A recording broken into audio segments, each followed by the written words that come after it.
Selamat datang kembali di Politik Warung Kopi. Apa kabar, Mbak Tantri? Kabar baik Pak Indra. Ini spesial kan ada Pak Bay di sini. Apa kabar Pak Bay Dwi? Baik. Jarang-jarang loh kita bisa ngopi sama Pak Bay ini. Betul, orangnya sibuk sekali. Kemana-mana, lagi saya telepon, lagi di Aceh, lagi di Sulawesi, lagi di Bali. Itu dia. Nah ini kita kehormatan sekali ya, beliau bisa mampir ke warung kita. Apalagi biasanya kan lengkap pakai seragam. Sekarang santai warung kopi ya nggak Pak Bay? Iya dong, kalau di warung kopi pakai seragam nanti dibilangnya bolos gitu. Kok nggak kerja gitu Iya, Pak Bay? bilang lagi bolos kan. Kalau ini kan nggak, memang lagi cuti kayaknya. Pak Bay terakhir dari mana Pak Bay? Apa tuh dari mana? Dari Kota tadi? Mana? Kota mana? Dari tadi kota mana Pak Bay? Datang nih maksudnya. Yang dikunjungi. Kemarin saya dari Sigi, satu kabupaten yang ada di Sulawesi Tengah ya. Jadi saya habis menikmati keberhasilan kelulusan siswa angkatan pertama dari anak-anak Sukma. Oke. Sekolah ya Pak? Sekolah yang ada di Bukan tambang, Pak ya? oh enggak, itu Jangan ke sana dong. Oh, siapa tahu bagian, lulusan. siapa tahu Pak Bay dapat bagian ngurus tambang juga. Kita kan ngurus tambang juga, tapi 17 Agustusan kita ngurus tambang. saya tambang amal aja.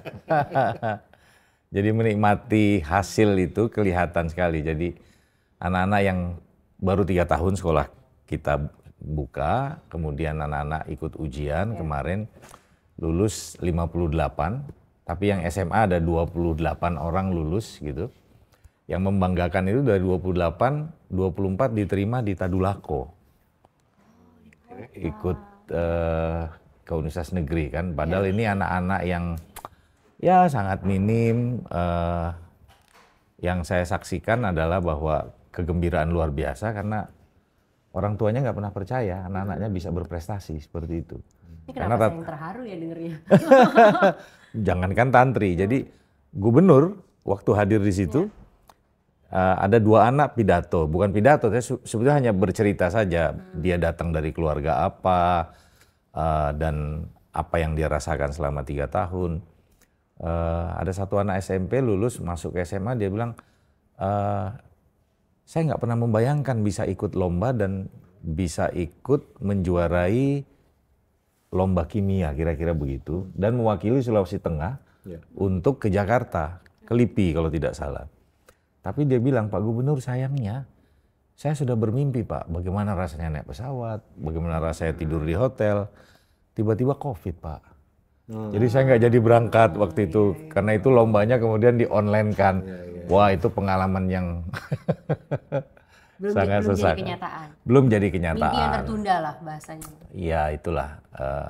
Jadi dari haru biru itu kemudian saya mendapati ternyata anak-anak ini punya semangat yang kalau kita lihat di awal dulu ketika masuk, kita sendiri juga agak pesimis gitu ya. Ini anak, kemampuan bacanya rendah, kemampuan untuk belajarnya juga rendah. Ya tapi mungkin karena learning environment yang kita bangun itu bisa memberikan mereka motivasi sehingga saya juga kaget melihat perubahan-perubahan yang hanya 3 tahun itu. Dan yang paling mengesankan adalah baru 3 tahun sekolah itu didirikan, kemudian meluluskan 28 siswa, ada 12 anak bisa nulis buku. Dan 5 guru nulis buku. Jadi baru tahun pertama udah 17 buku terbit. Luar biasa. Itu harus diapresiasi tuh Pak. Jadi kita kurang literasi tuh. Nah itu dia. Nah ini tradisi yang kalau di saya itu, nah lebih baik membangun tambang amal melalui buku, kira-kira begitu. Kan gak banyak loh yang mau berinvestasi di pendidikan, investasinya di tambang beneran. Betul. Tapi bicara kesuksesan sebuah proses pendidikan, kalau menurut John Hattie, kan memang faktor eksternal terbesar itu dari guru. Ya. 30% ya. Betul. Yang 50% memang diri sendiri, tapi eksternal itu paling besar adalah guru. Nah kalau ngomongin guru di Indonesia yang selalu kita dengar kan masalah selalu gaji sedikit lah, status nggak jelas lah, kurang jumlahnya, ya, nggak selalu ngomong begitu. Tapi yang mau saya tanya ke Pak Baidowi secara khusus karena ini adalah hasil uji kompetensi guru yang rata-rata 56 Mbak dari 100 dan juga rekomendasi OECD PISA yang memang mengatakan kualitas guru kita harus dibenahi. Kalau pandangan Pak Baidowi sendiri yang sudah menjalankan sekolah Sukma ini dari tahun berapa nih Pak? 2004, 2005. Jadi hampir 20 tahun hampir ya? 20 tahun. Gitu. Nah, gimana Pak kondisi guru-guru kita? Dan apa kuncinya sehingga sekolah Sukma bisa punya, kalau hasil prestasinya begitu, dengan input yang tadi tidak tidak menjanjikan kan inputnya, tapi prosesnya baik, berarti kan gurunya baik, sehingga outputnya baik. Itu gimana Pak? Silakan. Betul. Saya kira keyakinan kita harus satu itu ya. John Hattie atau siapapun mengatakan bahwa the primacy of teachers kan. Jadi guru itu memang faktor utama dalam sebuah proses pendidikan. Nah, problemnya adalah kita salah mendekati kata guru itu ketika mereka kita minta untuk menjadi bagian dari sebuah lembaga pendidikan. Maksudnya gimana Pak? Ya, maksudnya gini, guru itu ketika dia mencari tanda kutip pekerjaan, nah guru ini menganggap bahwa guru itu adalah sebuah pekerjaan.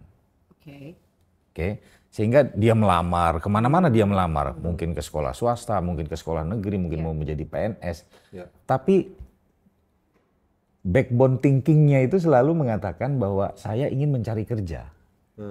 Seharusnya gimana tuh Pak? Ya kan? Nah, kalau saya ketika saya merekrut calon guru itu, yang saya tanya itu adalah bukan Anda mau mencari kerja di sini, tapi yang saya tanya adalah berapa banyak dari keluargamu yang sudah menjadi guru?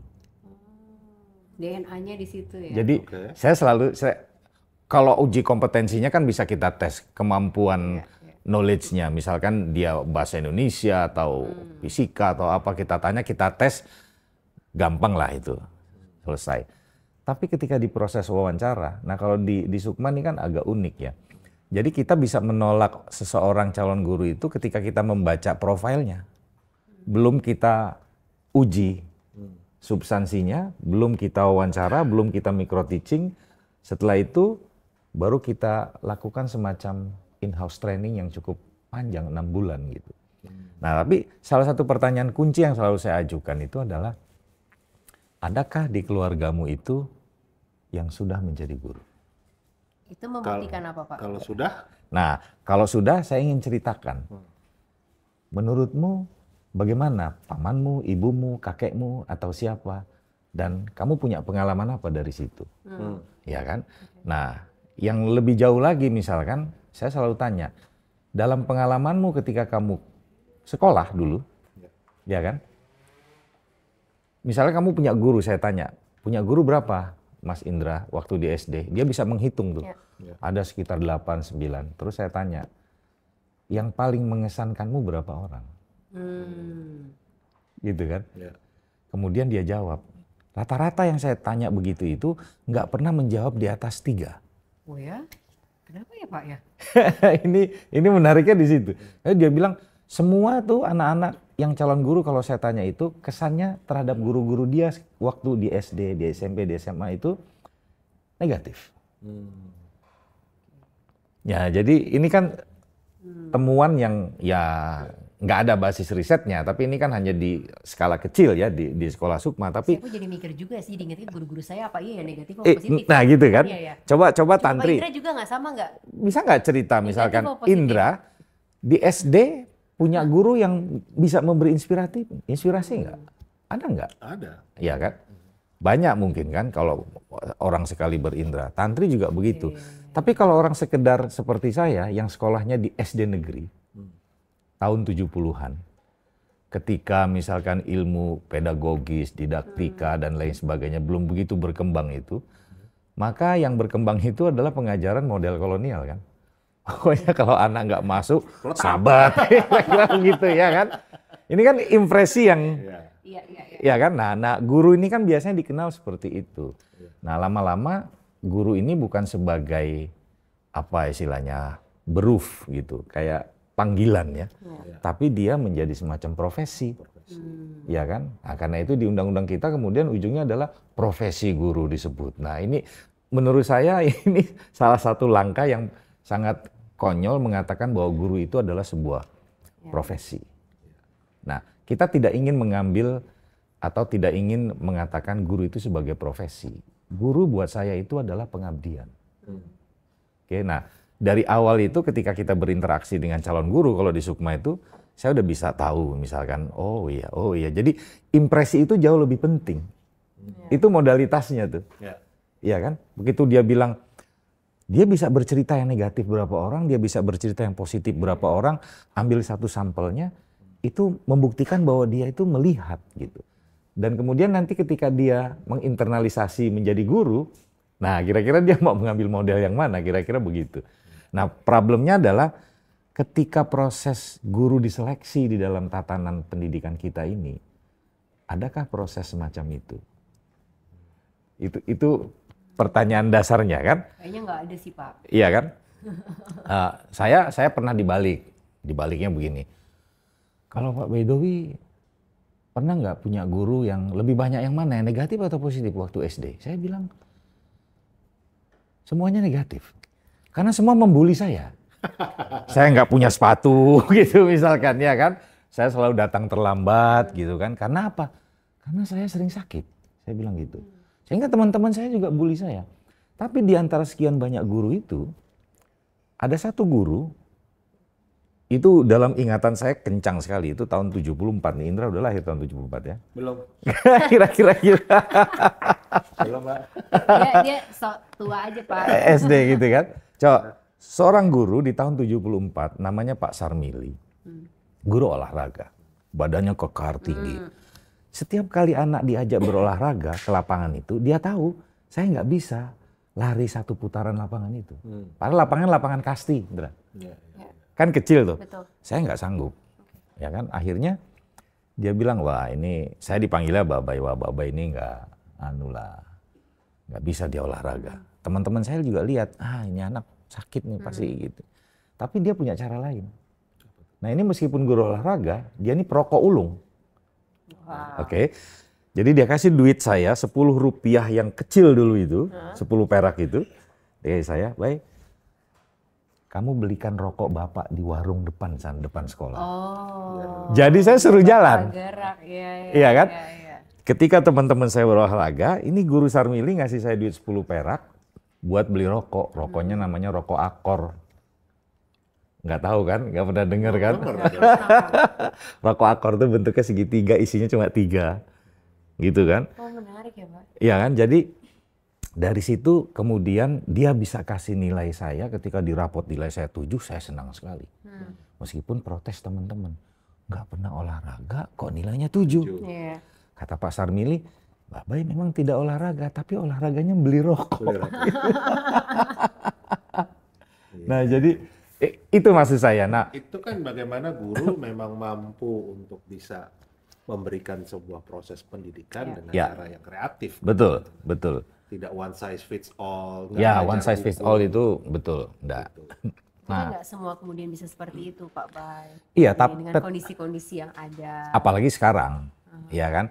Tapi fundamentalnya itu yang ingin saya katakan adalah bahwa cara kita memperoleh guru itu kadang-kadang tidak didahului dengan pertanyaan-pertanyaan yang humanis yang soal keseharian mereka.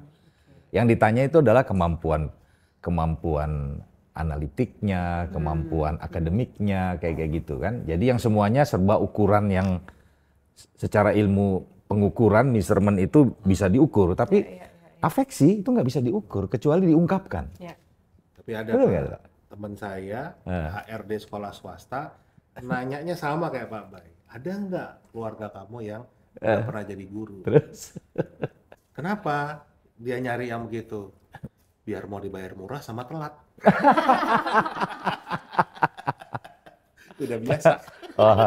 Kalau ini HRD kapitalis namanya ya kan. Tapi soal bayaran tuh Pak, jangan-jangan tidak banyak yang mau jadi guru karena bayarannya tuh selalu di bawah katanya gitu. Karena harusnya guru tuh kan kalau misalnya bayarannya mahal, bayarannya tinggi ya semua orang mau jadi guru. Bayarannya telat, gitu-gitu loh Pak. Iya, ini kan ya soal motif ya. Saya ada di beberapa lembaga pendidikan. Ada lembaga pendidikan itu yang memang mampu, dia bisa artinya memberikan. Saya sih nggak suka sebenarnya kalau disebut kata apa gaji atau apa gitu ya. Ya kan mengabdi, tapi mengabdi itu kan juga harus realistis gitu kan. Iya, iya. Kalau di Sukma itu kan standarnya bagus ya, kita harus di atas UMR ketika masuk. Jadi itu ukuran udah jelas. Tapi ada beberapa lembaga yang saya kelola juga di kampung, di desa apa gitu, yang kemampuannya itu yang sebulan itu ya itu 200, 300. Tapi pertanyaannya, kenapa masih bisa hidup? Kenapa mereka mau? Nah itu. Iya kan? Nah, itu yang menjadi di satu sisi ya, yang sisi positifnya ya kita melihat wah ada orang yang mau mendedikasikan dirinya untuk pendidikan. Tapi kalau mau kita berpikir sisi negatifnya, jangan-jangan dia nggak diterima di mana-mana. Akhirnya memang cuma itu doang yang bisa ngaji dia dan dia terima. bisa jadi Dan gitu. itu kita pasrahkan untuk mendidik anak-anak kita. Itu dia, bisa jadi. Iya kan? Tapi atau mungkin ada juga cara pandang yang lain ya, yang beda ya, bahwa misalkan saya di kampung di Bali bikin PAUD dan lain sebagainya gitu. Rata-rata mereka bukan guru. Tapi Saya jadikan guru.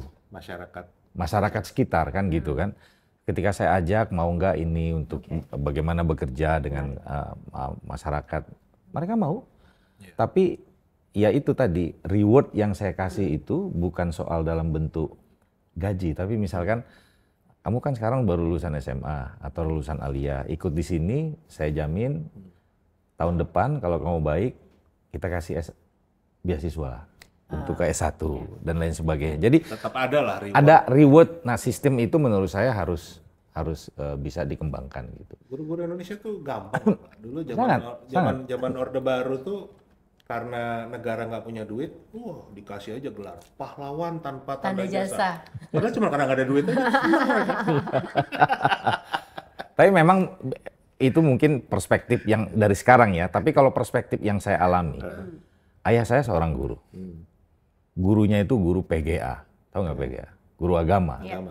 Dulu kan ada macam-macam ya, ada SPG, ada macam-macam. SGO gitu kan. Nah, ayah saya guru PGA. Itu setiap dia mengajar itu, saya digendong, ya kan? Dan itu bangunan sekolahnya itu semuanya masyarakat yang bikin. Ada yang nyumbang bambu, nyumbang papan, nyumbang paku, mereka bangun sendiri, 2 lokal. Jadi, ya kan? Artinya apa? Tingkat partisipasi masyarakat masih hidup. Dan pemerintah hanya mengirim 2 guru saja ke situ, termasuk ayah saya. Tapi yang belajar di situ hampir 40 orang terlayani dengan baik. Gitu. Kalau dulu itu sebelum keluarnya Inpres 75 tahun 75. Nah, ketika kita booming minyak, ya kan, di situ mulai adalah penggalian tambang dan lain sebagainya. Ada Ibnu Sutowo di situ waktu itu penguasa Pertamina, ya kan. Mulai banyak itu negara memperoleh tawaran hutang, tepatnya gitu, tawaran hutang ya kan, karena kita punya banyak potensi alam kan. Nah, pinjol sebelum pinjol. Ya, kira-kira gitu. Kan dibalik kemudian sama Pak Harto kan. Kemudian dia bikin itu yang disebut, mungkin di satu sisi sekarang ada baiknya itu Inpres. Kan dulu dari situ sebetulnya. Nah, Inpres sisi baiknya itu adalah ya dia bisa at the same time cepat sekali membangun kekurangan-kekurangan ruang kelas waktu itu. Ya kan? Tapi di sisi yang berbeda, Inpres itu mengurangi daya kritis dan daya partisipasi masyarakat. Sehingga masyarakat sejak itu merasa bahwa negara udah mampu nih sekarang. Gitu loh. Jadi ini ada plus minusnya nih, ya kan, soal ini. Nah, ini kita harus seimbang melihat ini. Nah, saya melihat dari aspek itunya tuh. Jadi sejak tahun itu ketika partisipasi masyarakat mulai berkurang, maka penghargaan kita terhadap guru pun mulai berkurang. Termasuk cara pandang. Cara pandang terhadap guru. Kalau dulu kan guru memang dibutuhkan dan dicari. Siapa yang mau ngajar nih? Siapa yang mau ngajar nih? Sebuah Iya kan? Bukan profesi ya, apa? Bukan profesi. Ini yang terpandang. Iya, dalam yang terpandang, kompetisi dia punya ilmu, dia punya kelebihan. Kita bahkan Iya ngirim kan? guru ke negara-negara lain kok ya Pak Bay. Indonesia dulu ya. Iya, enggak, bahkan sebelumnya, masa-masa saya kuliah tahun 80-an, itu Malaysia ngirim mahasiswa ke sini banyak sekali, ke UGM, ke IAIN, belajar di sini. Tapi begitu masuk 92.000, terbalik kan? Kita yang belajar. Kita yang belajar ke mereka. Jadi maksud saya, salah satu aspek fundamental kenapa cara pandang kita terhadap guru berbeda itu karena masyarakat dikunci untuk juga melakukan tes terhadap kemampuan guru. Kalau dulu partisipasi masyarakat itu bisa mengatakan, oh anak saya boleh nih sekolah ini karena gurunya ini, karena gurunya itu. Jadi itu labeling itu di kampung sudah mulai kelihatan tuh gitu. Kalau sekarang kan kita menyekolahkan anak kita ke sebuah lembaga, gurunya siapa kita nggak pernah tanya tuh. Iya. Orang tua nggak pernah tanya lulusan mana, dari mana, enggak kan? Yang ada guru, berapa gajinya dibayar. Jadi sangat apa ya? Ya hitung-hitungannya seperti hitung-hitungan dagang. Iya. Itu yang saya lihat kacaunya pendidikan Indonesia itu betul-betul dikelolain dengan mekanisme pasar. Exactly. Padahal kan harusnya itu justru bagaimana tadi ini adalah sebuah kerja bersama. Ya. It takes a village to raise a child kan. Yes. Artinya harus sebuah kolaborasi. Kolaborasi besar, itu. gitu. Nah yang hilang sampai sekarang itu adalah community participation di dalam pendidikan. Itu sama sekali hilang. Karena tadi Pak, kalau saya melihatnya juga didorong malah menjadi semakin komersial ya. Kalau orang tua melihat kondisi di sekolahnya itu gurunya kurang baik, solusinya malah dibimbelkan anak. Shadow education. Shadow education kan. Tesnya banyak. Dan kalau kita dengerin, ini pasti Mbak Tantri ini. Kalau saya suka kalau nguping obrolan sama Ama tuh suka lucu Pak. Mereka tuh bisa mengatakan, bimbel di sana bagus loh. Iya. Dikejar. Guru-gurunya itu anak-anak mahasiswa PTN ini. Kalau saya kan mikir, kok mereka lebih percaya anak mahasiswa PTN daripada gurunya yang sudah punya pengalaman, lulusnya dari FKIP, dari LPTK. Kok mereka menganggap yang masih mahasiswa lebih bagus ngajar? Nah gitu. Jadi kalau di Sukma itu saya mengharamkan bimbel. Jadi itu clear. Kalau ada anak sekolah Sukma, dia masih mengambil bimbel, maka yang saya tegur guru dan orang tuanya. Jadi itu clear itu merusak. Karena ada beberapa riset itu soal shadow education itu, wah itu merugikan sekali. Sangat. Karena logikanya begini, kalau bimbel itu laku, berarti mutu pendidikan formalnya buruk. Risetnya Ya kan? sederhana aja. Sederhana kan begitu. Dan itu kenapa per Juli 2021 Cina kan juga menghapuskan bimbel. Iya, Korea juga. Korea udah dari lama. Lama tuh, iya. Iya, jadi Karena tadi menjadi komersial dan akhirnya orang justru melihat pendidikan itu sebuah hal yang komersial, padahal itu kan harusnya enggak. saya bersyukur karena ada COVID, bimbel pada tutup tuh. Kemarin ya kan. Jadi mereka untuk bangkitnya lagi ini agak sulit ini, ya kan. Apalagi ditambah dengan kondisi ekonomi yang semakin nggak karuan kan. Jadi saya punya kisah-kisah yang juga malah menyedihkan Pak bicara bimbel ini. Saya terus terang ketemu banyak sekali guru yang rela dibayar murah untuk menjadi guru di sebuah sekolah hanya karena dia sebetulnya adalah pengusaha bimbel. ya, betul. Jadi dia masuk jadi guru itu bukan untuk ngajar, tapi untuk promosi bimbelnya dan bermain nilai di situ. Ya. Anak yang ikut bimbelnya akan lebih tinggi nilai daripada anak yang nggak ikut bimbelnya. Dosen pun banyak terlibat. Tapi kan ngeri ya Pak sebetulnya. Itu kan merusak semua Iya. tatanan pendidikan kita. Jadi ya, dan itu juga menjadi salah satu faktor yang membuat orang tua tuh kurang menghargai guru. Iya. Itu yang tidak sadar tuh, yang faktor dominan yang paling dalam sekali itu adalah seakan-akan udah nak kamu ikut aja bimbel ke sana. Jadi seakan-akan orang tua sendiri juga nggak percaya pada guru di sekolah itu. Jadi kan unsur trust kalau hilang, apapun jadi buruk. Nah itu yang orang kadang sulit lihat seakan-akan karena apa? Orientasi pendidikan kita ini ujungnya adalah hasil, bukan pada proses. Iya kan? Efikasi. Ini ngomong kita ngobrol belum ada kopinya nih. Tenang. Kopinya mana ya? Kopi hitam. Kopi dong. Kita mintakan kopi. Gitu. Nah Pak Bay, Ya. bicara tentang tadi ya manajemen sekolah itu kan selain guru, tentunya ini juga kalau kita lihat rekomendasi dari OECD itu kan juga kita harus punya kepemimpinan sekolah yang kuat, ya kan? Harus ada perbaikan di level kepala sekolah. Oke. Terima Wah. kasih Mas Pasta, mantap Pak. Jadi kalau ngobrol di warung kopi harus ada kopi ya. Ada ngopinya dan ada gorengannya. Mau gorengan Pak? Gorengan dong. Udah bilang ini punya Pak Indra, dikasihnya ke saya. Oke, saya kasih ke sana. Thank you. Jadi karena kopinya nih kayaknya kopi pintar. Karena namanya Kamus. Ya, sesuai kan Pak.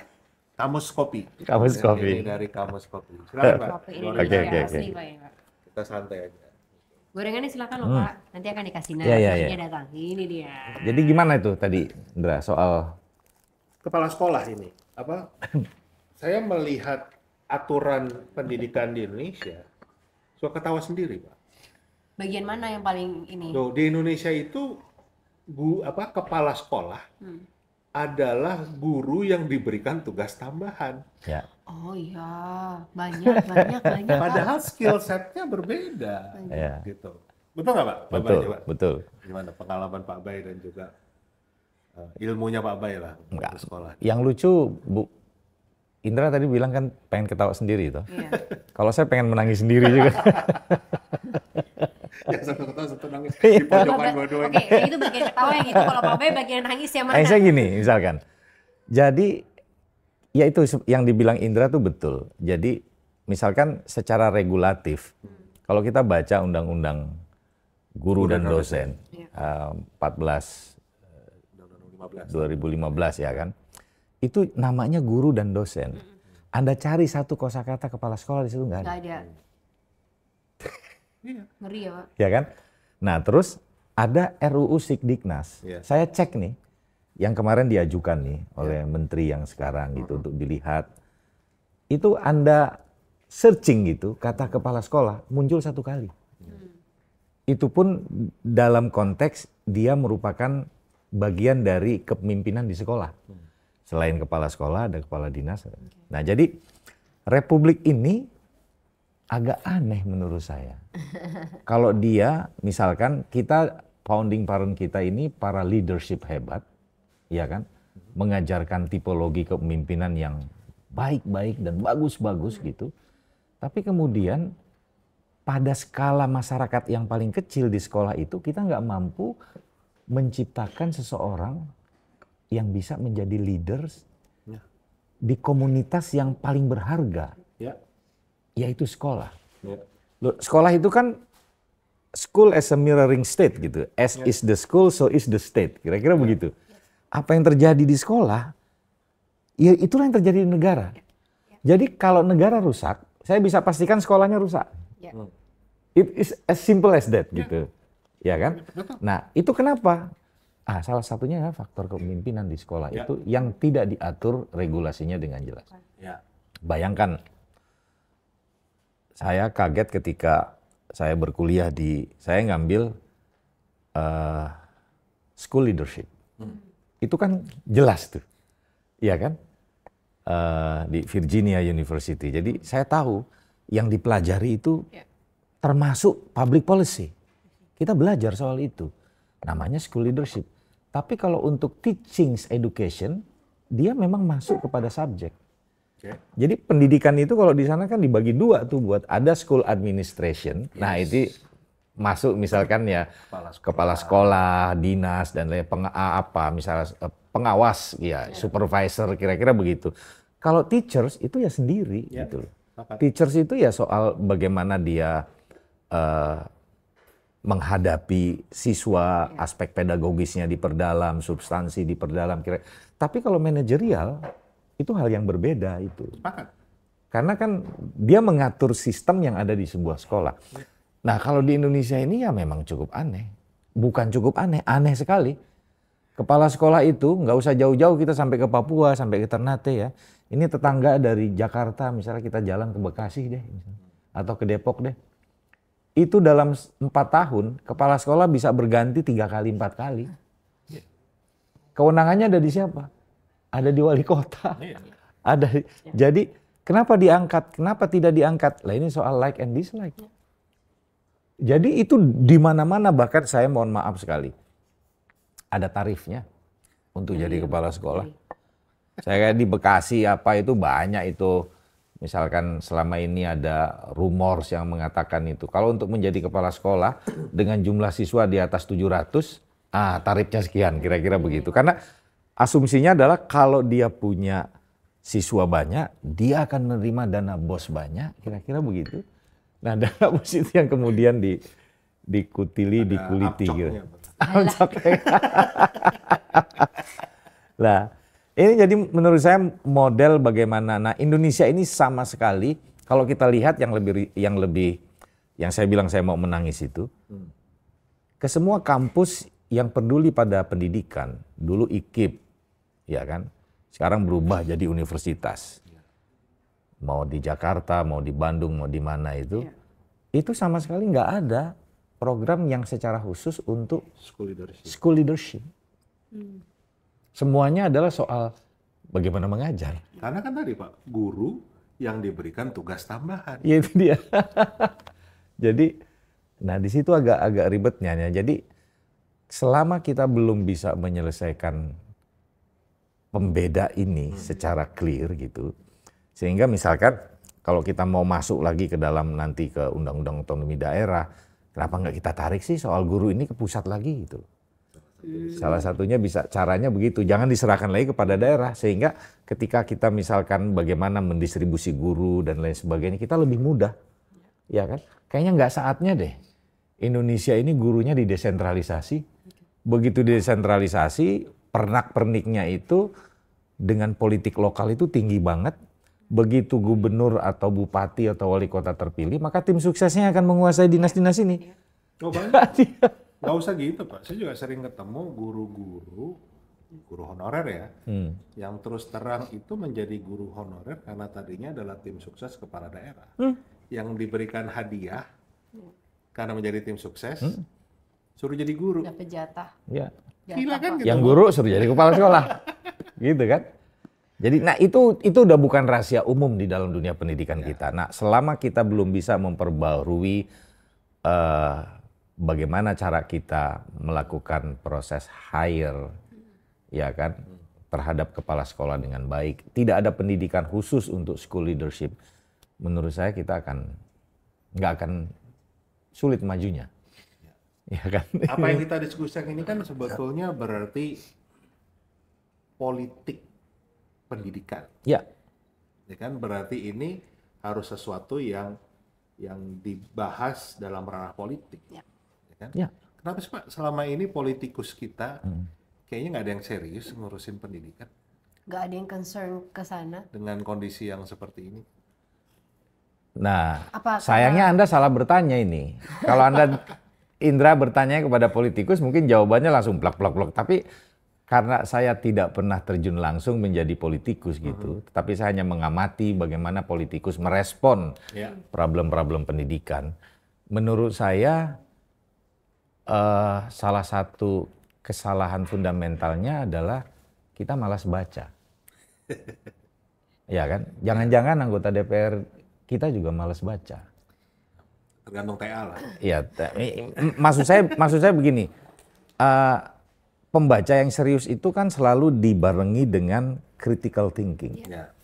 Saya nih misalkan sering saya dapat feeder gitu, data misalkan dari RKKAL yang muncul dari Kemendikbud. Kita baca, kita analisis itu. Saya banyak, aduh kok begini, kok begitu gitu loh. Jadi ada tupoksi-tupoksi yang banyak dilanggar tapi didiamkan oleh anggota DPR kita. Oh iya, banyak. Iya kan? Termasuk Sehingga anggaran yang 665 triliun itu dia. Kalau kemarin saya nggak masuk dorong-dorong ini baru sekarang dibikin panja pembiayaan kan baru pada kaget Iya. Ternyata ada 22 kementerian non pendidikan yang memperoleh dana dari 20% APBN kita kan? betul. Gitu. Dan itu Jadi angkanya fantastis, hampir 300 triliun gitu. untuk itu. Jadi bayangkan itu. Nah, jadi maksud saya itu, karena kalau kita tidak membaca dengan detail, akhirnya disalahkan, kenapa ini udah 20% kok nggak maju-maju? Ya itu dia. 20% kan nggak cukup, Pak. Lah, Kalau larinya ke, jadi gini, Mbak Tantri, Undang-Undang Nomor 20 tahun 2003, Undang-Undang Sistem Pasal 49 itu mengatakan 20% itu sebetulnya di luar gaji guru dan di luar sekolah kedinasan. Ya. Tapi yang gaji gurunya itu digugat ke MK dan akhirnya sekarang masuk, masuk. Tapi yang sekolah kedinasan ini harusnya tetap di luar. Tapi dimasukkan lagi. Sekarang dimasukkan dan bahkan ada kementerian yang selama ini juga nggak dapat, tiba-tiba tahun 2024 dapat. Kementerian Sosial misalnya dapat 12 triliun. Itu bingung buat apaan? Iya mungkin SLB kali ya. Jadi nggak jelas. Jadi itulah yang saya bilang di awal, konstruk kita di dalam sistem pendidikan nasional itu nggak pernah ditanamkan itu. Jadi kalau kita bicara sistem pendidikan, sistem bisa jalan nggak tanpa anggaran? Enggak.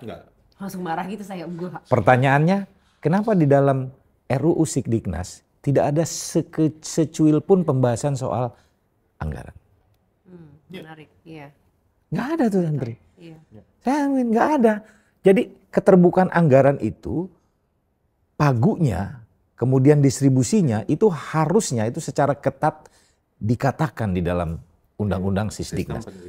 Karena ini kita mengatakannya sistem pendidikan. Sistem pendidikan itu adalah semua yang berafiliasi pada anggaran, pada lembaga, pada tata cara kerja, ini semuanya harus jadi satu. Jadi Undang-Undang Sistem Pendidikan Nasional yang ada sekarang sebetulnya bukan undang-undang sistem, tapi undang-undang kelembagaan. Karena yang diatur cuma sekolah doang. Yang diatur cuma lembaga. Tapi disengaja kali, Pak. Nah itu dia, di sini daya kritis mungkin yang kita harapkan dari para partai kan. Nah itu. Bisa nggak kita sebagai masyarakat sipil mendorong ada minimal satu partai deh yang peduli dan mau berjuang untuk membenahi pendidikan kita. Karena kalau saya sendiri bukan karena orang pendidikan, tapi saya percaya kalau Nelson Mandela juga mengatakan pendidikan itu adalah senjata yang paling ampuh. Untuk mengubah dunia. Nggak ada negara yang bisa berkembang tanpa pendidikan. Itu Nelson Mandela yang mengatakan. Tadi bicara SD Inpress-nya Pak Harto itu risetnya menang Nobel Ekonomi loh tahun 2019 yang ternyata meningkatkan daya beli masyarakat secara signifikan. Betul. Kenapa nggak diteruskan? Bisa nggak Pak kita dorong minimal satu partai kita dorong untuk fight. Kita Om Pimpah di sini gimana milih partai bagaimana? Yang mau kita dorong yang mana nih? Nggak seksi ya Pak ya? Isu pendidikan tuh nggak seksi mungkin buat partai ya? Iya, coba misalkan dalam 25 tahun terakhir, posisi menteri itu hampir bisa kita katakan nggak ada dari partisan. Dari partai. Coba lihat. Iya kan? Di zaman Gus Dur bukan. Di zaman Mega juga enggak. Di zaman SBY 2 periode juga bukan orang politik. Sekarang di zaman ini juga bukan. Ya kan? Itu artinya apa? Usaha. Ya, nggak jelas lah, ya kan? Ya kan hasilnya juga bisa dilihat Pak sekarang. Iya, maksud saya, karena selama ini pendidikan itu tidak dianggap sebagai sesuatu yang fundamental oleh para politikus. Karena di sana itu, pokoknya saya nggak tahu nih kabar burungnya kan, pokoknya asal teman-teman di Senayan itu sudah dapat jatah KIP, PIP itu udah selesai. Itu. Ya kan? Daya kritis mereka juga menjadi kurang gitu. Nah ini maksud saya hampir nggak pernah ada pertaruhan misalkan diperebutkan oleh sebuah partai itu Menteri Pendidikan itu harus dari partai saya. Sebetulnya itu yang kita inginkan tuh begitu. Ada satu partai yang ngotot pokoknya pendidikan harus dari saya gitu. Supaya kita bisa tagih gitu loh. Platformmu sama nggak kira-kira untuk mendukung perkembangan pendidikan di Indonesia ini? Platform partai misalnya, ya kita sebut partai A, B, C, D misalnya, yang B mengatakan saya lebih pantas karena saya punya ini. Nah itu kan ada usaha dari mereka untuk mengatakan I'll take care of this.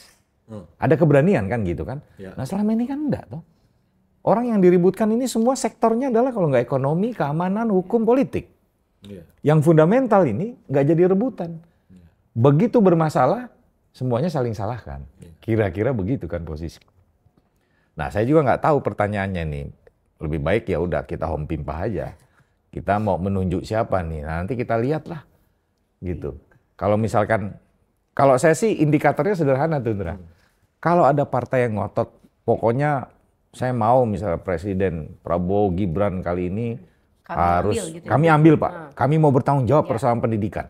Nah, gagah gitu ya Pak. Itu keren itu kalau ada partai yang mau begitu tuh. Artinya dia concern terhadap itu. Tapi selama ini nggak ada. Iya nggak? Ketika terpilih si A, si B yang bukan dari politikus itu mengatakan, oh ya ini cocok, ini oke gitu. Ada itu kira-kira kenapa ya Pak Bay? Kering itu. Itulah aku nggak berani ngomong, harus Pak Bay ngomong kan. Aku udah tadi mau nyebutin tapi aku pancing Pak Bay aja. Kering itu. Kenapa? Karena hampir semua dananya itu teralokasi habis ke lembaga-lembaga. Dan itu sudah ada SOP-nya, ada pedomannya itu untuk bagaimana itu didistribusi. Termasuk anggaran-anggaran ke daerah ya, DAK, DAU dan lain sebagainya gitu. Jadi nggak ada yang bisa dipermainkan di tingkat pusat. Kecuali kartu-kartu itu. Berarti kalau ada partai yang ngotot untuk ngambil posisi Mendikbud atau mau berjuang pendidikan adalah partai yang memang itu reformis betul gitu. Artinya dia ingin mengubah bangsa ini gitu. Tapi kalau partai nggak punya keberanian untuk mengatakan I will take care of educational system gitu, dengan saya akan mengirimkan seorang yang baik dan kita kontrol, nah itu keren. Dengan kekeringannya saya ambil. Gitu. Iya, kira-kira gitu. Supaya jadi basah, kira-kira. jadi basah. Kira-kira gitu. Ini mudah-mudahan pada dengar para ketum partai pada mendengarkan politik warung kopi kali ini. Kita butuh nih partai statement itu. Yang dari awal memang dia udah ngotot, berani. Pokoknya mulai tahun ini saya akan concern untuk misalkan berjuang. Karena jelas itu kering. Ya kan? Itu kering ya, betul-betul pejuang beneran. Ya. Pahlawan tanpa tanda jasa benar. Nah, kan, betulan gitu. itu. Mari kita uji ya kan. Dan ini menariknya di sini. Belum tentu kering loh sebetulnya Pak. Belum tentu kering loh. Ya tergantung sih cara mengolahnya ya kan. Saya cuma mancing loh, tapi keluar kan benar-benar kering ya. Kering ya. Jadi angkanya sih kelihatan besar. Ya. Kan tahun depan itu 740 sekian triliun. Katanya begitu. Belum ketok palu sih. Tahun ini 665 triliun kan angkanya gede banget. Bayangin kalau dibeliin gorengan tuh dapat berapa tuh. Tapi ya tadi karena kita punya 260.000 sekolah. Selesai ya. Kita punya 8.000 kampus. Ya angkanya kalau selesai. dibagi kecil banget. Ya, itu dia. Sehingga dan nggak ada yang bisa mainkan untuk dan butuh orang yang punya komitmen kuat juga itu Pak. Iya. Iya betul-betul. Karena kerja keras itu. Iya. Untuk mendidik. Ya mudah-mudahan lah ini kan kita mau punya presiden baru yang akan segera dilantik dalam waktu beberapa bulan ya. Iya. Gitu. Kalau untuk presiden sendiri apa Pak PR-nya nih untuk mendorong mungkin harus ada sinyal juga dari Pak Prabowo kali ini. Saya mau nyari kader partai yang mau ngurusin pendidikan nih gitu atau gimana? Ya itu saya nggak tahu itu belakang panggung ya kan. Jadi urusan kayak gitu. Sinyalnya nggak ketangkap di luar ya Pak? Nggak ketangkap itu. Jadi sinyalnya di balik layar. Tapi saya kira ya setiap presiden itu pasti punya pikiran sendiri kan soal bagaimana kondisi pendidikan itu harus diperbaiki. Semuanya kata kuncinya adalah bagaimana memperbaikinya. Dimulainya dari mana? Kira-kira begitu. Nah, kita akan membantu, misalnya tadi diskusi kita kan, saya bilang selama distribusi anggaran itu tidak dibenahi terlebih dahulu, maka efek kehilirisasinya itu menjadi lebih ribet itu. Iya kan? Beda pandangan soalnya Pak, yang di istana tentang hilirisasi ini. Iya kan? Hilirisasi pendidikan juga penting juga nih. Kuncinya kan ada di anggaran itu kan. Nah, saya bilang politik anggaran itu harus dibenahi terlebih dahulu. Dan Pak Prabowo dan Mas Gibran itu harus concern dan melihat betul. Jadi caranya melihat itu gampang sekali. Lihat aja performance dari 5 tahun terakhir. Banyaknya di mana dia. distribusinya banyaknya di mana. Dan bukan hanya daya serap yang harus dilihat. Ya kan biasanya kan orang kalau melihat lakip, laporan akuntabilitas dan lain sebagainya itu hanya lihat daya serapnya 98%. Tapi yang tidak ada lembaga yang bisa mengukur efektivitas dan efisiensinya. Bahkan pendidikan itu bukan cuma output, harus outcome. Outcome. Jadi kualitasnya itu kan juga harus kelihatan kan. Nah, selama ini kan anggarannya itu tadi apa istilahmu BMW apa itu kan? BWMM itu ya kan? As usual with more money gitu kan. Dari dulu kan itu aja. Jadi kita itu ya memodifikasi program, tapi substansinya nggak pernah dimodifikasi. Nah, duitnya minta ditambah. Kira-kira begitu. Tiap ganti menteri pasti ganti kurikulum, tapi kualitasnya nggak berubah. Karena cuma ganti cover buku aja tuh. Makanya saya pengen banget sekali-sekali itu ngajarin siapa gitu soal kurikulum, seperti saya mengajari guru-guru di Sukma. Kalau guru di Sukma itu, menteri maksudnya. Mungkin sampai presiden gitu ya. Tapi harusnya ngomongnya ngajarin siapa gitu harus. Kan nggak bisa. Maksud saya kalau habis ngelatih kurikulum itu hanya dalam waktu 3 jam misalnya gitu kepada guru-guru. Responnya guru-guru tuh ke saya begini, Pak, dengan perspektif Bapak soal kurikulum itu, artinya sekolah Sukma ini mau sehari diganti 100 kali tuh kurikulum nggak akan berubah. Gitu. Iya. Nah, ini kan soal ya bagaimana kecerdasan kita mendesain apa yang kita sebut dengan kurikulum itu dan mendeliverinya dengan benar kepada guru-guru itu. Pilarnya kan sebetulnya cuma 4, sederhana banget. Learning to know, learning to do, learning to be, learning to live together. Itu kan pilarnya kan cuma itu. Tapi kan kita ini dibikin kurikulum yang sangat ruwet, 17 mata pelajaran, Pak. Finlandia aja cuma 6, Pak. Kita 17, kan harusnya pintaran kita nih, Pak. Iya, itu tapi dia. Tetap pintaran Finlandia, Pak. Tetap lebih bahagia, Pak, anak-anaknya. Itu dia. Kalau bahagia, lebih bahagia kita loh. Tapi pintaran mereka, Pak. Iya. Cuman kemarin Kemendikbud justru bangga pada saat PISA. Karena Finlandia itu dropnya karena COVID gitu. Banyak. Kita cuma dikit, padahal kita di bawah. Tapi kita merasa kita lebih hebat dari Finlandia. Gila kan? Aduh, itu konstrak berpikir orang Indonesia ya begitu. Kalau masih ada harapan nggak, Pak? Untuk ada partai yang mau, yuk kita di depan ngurus pendidikan, apa enggak? Yang urusan yang lain, tambang, ekonomi, biarlah ini kita yang berjuang di pendidikan.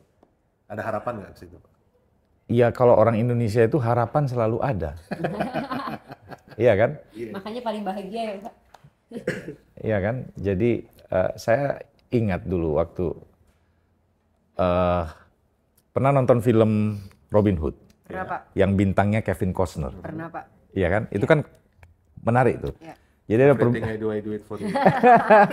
Nggak kan? Terkenal, kan ada seorang rabai yang membawa banyak sekali minuman dengan temannya Robin Hood ini yang Muslim. Kalau nggak salah diperankan oleh Morgan Freeman. Ya kan? Morgan Freeman main di situ. Nah, ada dialog. Kemudian si rabai ini bilang, ditawarinlah minum yang si Morgan Freeman yang Muslim ini. Dia bilang, oh no, itu haram. Kalau di Islam tidak boleh minum itu. Jadi komentarnya si itu yang menarik. Oh, nobody perfect. Only hope's perfect. Gitu kira-kira itu yang menarik itu. Jadi dimanapun orang itu ketika mengalami kekecewaan, mengalami kekurangan, kita hanya berharap pada hopes itu, pada harapan. Jadi harapan itu sesuatu yang sempurna. Karena itu kalau ditanya misalnya oleh Indra tadi, masih ada nggak nih harapannya? Partai yang mau ngomongin soal pendidikan secara serius, kita berharap masih ada. Kalau tidak, mau misalkan negara ini 30 tahun ke depan akan masuk buku sejarah. Dulu pernah ada negara namanya Indonesia, kira-kira gitu. Seperti kita ngomongin Sriwijaya saat ini gitu kira-kira. Majapahit, kira-kira gitu. Kan sangat mungkin ya, jadi yang kita pikir Indonesia emas itu jadi Indonesia cemas. Cemas kira-kira Dan begitu. Perubahan ini hanya bisa dilakukan di tingkat politik. Ya. Harus jadi nggak ya sudah ngalamin apa sebagai teriak-teriak di luar sebagai aktivis. Ya. Terus kita cuma ngomong-ngomong di warung kopi gini susah, Pak. Iya, makanya mudah-mudahan ini ya dari podcast ini tiba-tiba berita soal ini dibawa oleh malaikat kan gitu kan. Nah, ada yang lewat ya, Pak. Diperdengarkan kepada ketum-ketum partai tiba-tiba, wah ini benar juga nih kata yang dibilang Indra nih. Harus ada partai yang mau peduli dengan pendidikan dan berani mengambil tanggung jawab itu kan gitu kira-kira. Kan kita nggak bisa nunjuk hidung nih. Iya kan? Nah, kalau nunjuk hidung kita disalahin nanti jadi pasal ya kan. Jadi delik. Jadi delik ya kan. Kacau ini. Oke. Kira-kira gitu. Jadi kita punya harapan yang besar, ini betul-betul harus ranahnya di ranah kebijakan. Jadi para politisi yang harus bergerak untuk mengubah, karena ini bicara kebijakan, dan mudah-mudahan dialog kita di warung kopi hari ini bisa didengar. Dan mungkin ada partai yang secepat mungkin punya aksi. Ya kan? Dan punya keberanian. Punya aksi, punya keberanian ya kan? Untuk membuat karya-karya nyata. Yes.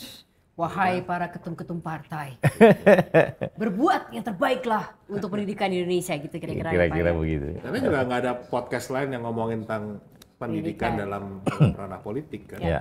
Semuanya ya ranah ya begitu-begitulah. Ya. Apalagi biasanya kasus. Kan itu ada kasus baru ngomongin kasus ngomongin. Gitu. Oke, makasih Pak Baik.